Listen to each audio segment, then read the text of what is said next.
Holidays-nale, அது நம்ம GT Holidays தான். GT Holidays, South India's #1 travel brand. ஐநா பாதுகாப்பு கவுன்சிலில் சீர்திருத்தங்கள் மேற்கொள்ள வேண்டியது கட்டாயம் என்று பிரதமர் நரேந்திர மோடி வலியுறுத்தியுள்ளார்.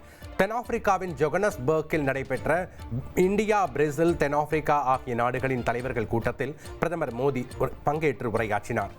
அப்போது கல்வி, சுகாதாரம், பெண்களுக்கு அதிகாரம் அளித்தல், சூரிய ஒளிசக்தி போன்ற துறைகளில் 40 நாடுகளின் திட்டங்களில் இந்தியா, பிரேசில், தென்னாப்பிரிக்கா நாடுகளின் பணி பாராட்டத்தக்கது என்று மோடி கூறினார். சபரிமலை ஐயப்பன் கோயிலில் ஒரே நாளில் 80,000 பேர் தரிசனம் செய்த நிலையில் வரும் 25ஆம் தேதி முதல் உடனடி பதிவை 10,000ஆக உயர்த்த முடிவு செய்யப்பட்டுள்ளது. நீதிமன்ற உத்தரவுப்படி உடனடி பதிவு நாள் ஒன்றுக்கு 5,000ஆக குறைக்கப்பட்ட நிலையில் பக்தர்கள் நெரிசலின்றி சுவாமி தரிசனம் செய்தனர். கடந்த 8 தினங்களில் 6 லட்சம் பக்தர்கள் தரிசனம் செய்துள்ளனர். சனிக்கிழமை மட்டும் 80,000 பேர் தரிசனம் செய்தனர். இந்நிலையில் வரும் 25ஆம் தேதி முதல் உடனடி பதிவை 5,000 10,000ஆக உயர்த்தவும் 18ஆம் படியில் ஏறும் பக்தர்களின் எண்ணிக்கையை அதிகரிக்கவும் முடிவு செய்யப்பட்டுள்ளது.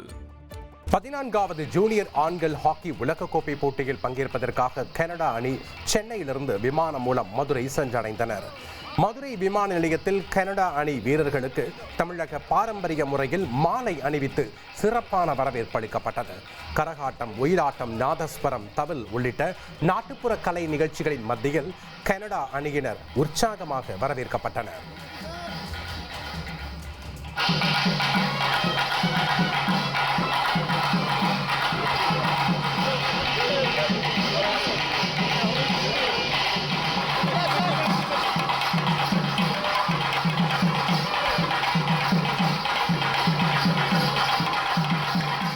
உத்தரப்பிரதேச மாநிலம் காசியாபாத்தில் மணப்பெண் ஒருவர் உலக சாதனைக்காக விண்ணப்பித்துள்ளார்.